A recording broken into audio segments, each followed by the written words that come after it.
In this video, we're going to see how you can make a studio look with only using 3 lights. Let's check it out. Alright, and so now the first thing I'm going to say is none of these lights were sent to me. I have purchased all of them because I support them and love them, and just show you how easy it is to be able to set up a look like this with using their lights.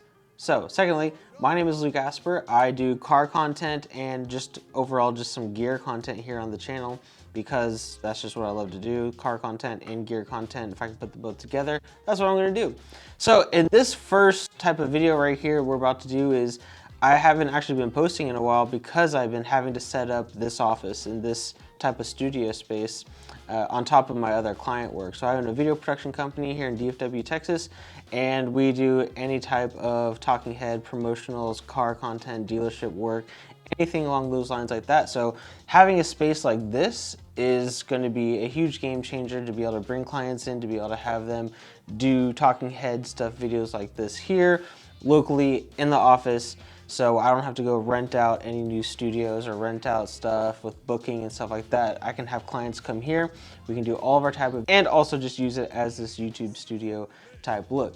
As you saw in the intro, I can change the colors. This is great, we'll get into that. Let's go over the lighting setup that I'm using here today.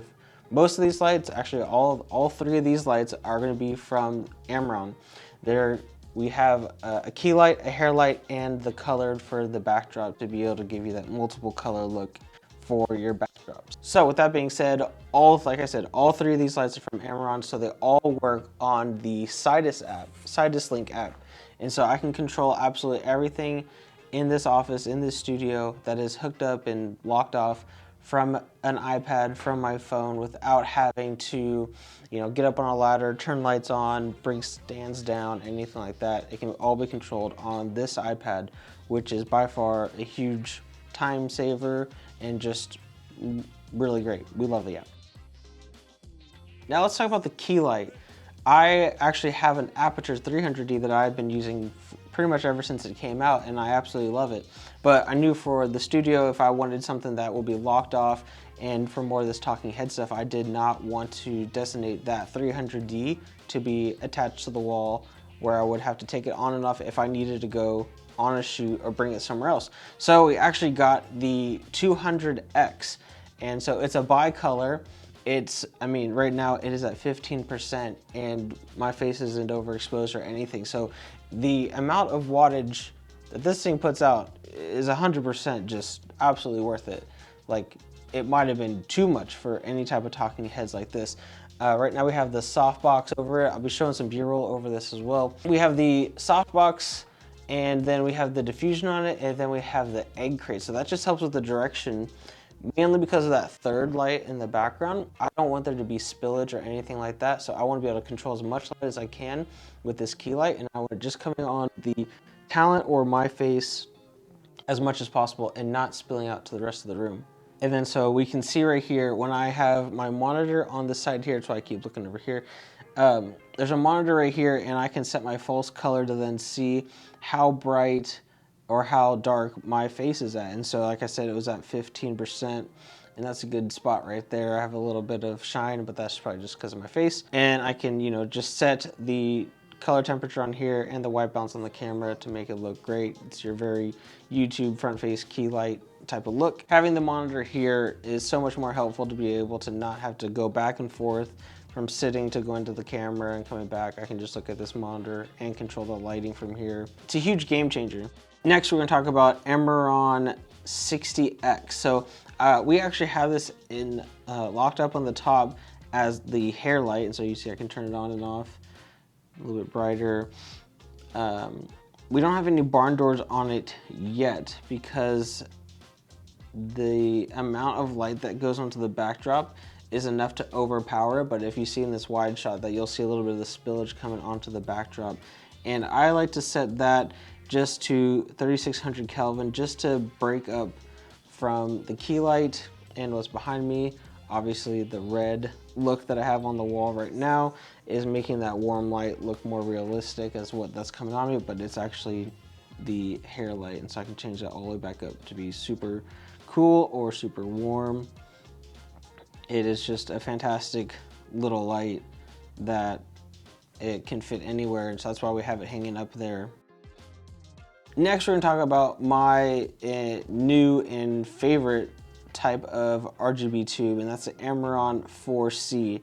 And so this is a fully functional, it can be AC powered or battery powered, and that's what it is right now. And it's actually right behind me. If I move out of the way, you can see it right there, but fully customized, any type of light. So this is great when you have a white backdrop.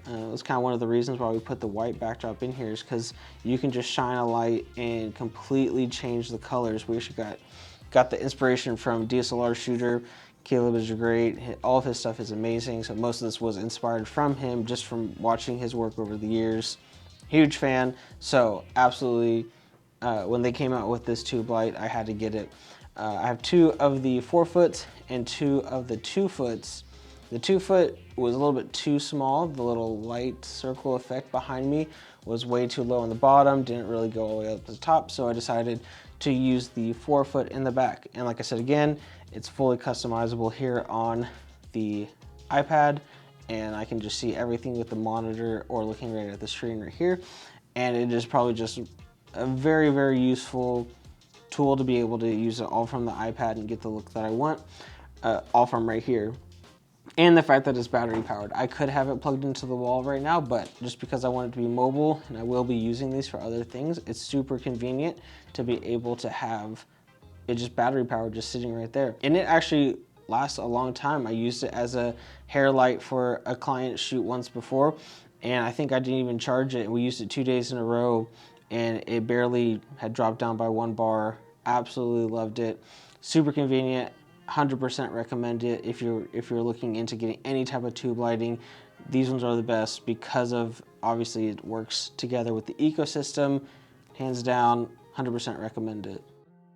So as additional to those 3 lights, there was actually one thing that I did not like. There's a little bit too much shadow on this face. Obviously, I could put the light more in front of my face to wrap around both sides of my face, but I just decided to hang up. I have literally right here off camera a white just piece of cardboard. I think I got, maybe Walmart, maybe Hobby Lobby. I can't even remember how long I've had it, and it's just sitting here on a little light stand, trying to bounce some of that light back into my face onto the shadow side, just to add a little bit much. I know is kind of user preference, but I wouldn't really consider that a light as much as just anything that you could reflect back onto that person's face, your face, talent's face, to use a bounce board of any type. If that's the 5-in-1 type folding things for photography, or just literally just a piece of cardboard from Walmart will do just great. So also on top of having all these lights in here, that this room is painted white, and so I didn't want there to be a lot of light bouncing around, so we got some noise canceling panels. We were gonna do some 2 thick-inch ones, but we really didn't know, how much of the space we're gonna do, so we tried out these tiny little ones that you can get also on Amazon. And not only does it kind of just cover the white walls with some darker space, but it's actually soundproof. And along with the windows as well, we can cover them as well with this black fabric, but it's also to help reduce the sound in here. So this was like a very echoey room before. We added a rug underneath here. The curtains that are soundproof and the soundproof panels that are on the walls help control the lighting in here instead of just having all these white walls. So that's another thing that we've added onto this. And so as you can see here, this is what the studio looks like when it is just a conference room. There's some great natural lighting. We can also just use these lights because they are plugged into the wall as, room lights if we need to, just to add some look to it. But this is how we will be able to just meet with clients, have team meetings or anything like that here in this space. And then once we need to, just move out the tables and stuff, move them around, and then drop the paper backdrops. And so that's how I use 3 lights to set up my new YouTube studio, work studio, client studio, product studio. All this can be used for so many different things, and I just can't wait to be able to show you more of what we do and just be able to bring more content here to the channel So if there's anything else that you would want to hear from me, if it's related to gear, car stuff, this is the kind of setup I will be using. Let me know in the comments below what you're thinking or what you would do differently, or if you're interested in this. All of these links will be on the bottom in the description to help you be able to figure out if this is something that you'd be interested in, or if you are skeptical if they were bright enough or not bright enough. These lights are going to be an amazing addition to anyone's studio. So that sums up today's video about how to light a little studio office conference room space with just using 3 lights, and what I'll be using from now on. So again, if you have any questions or there's any type of content you do want to see here on this channel, car related, gear related, please let me know in the comments below. I'll see you in the next one.